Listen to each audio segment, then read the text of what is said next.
comes Dumb Stuff Wednesday.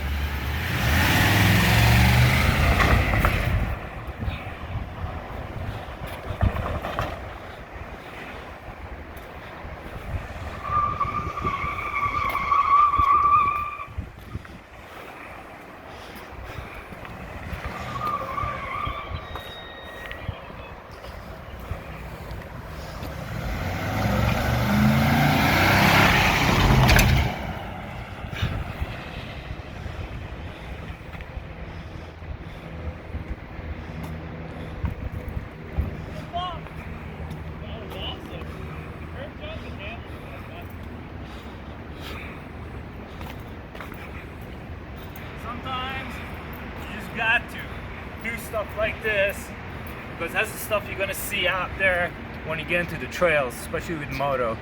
You know how it is, those dirt roads get pretty bad, washboard roads drops, you don't see it coming.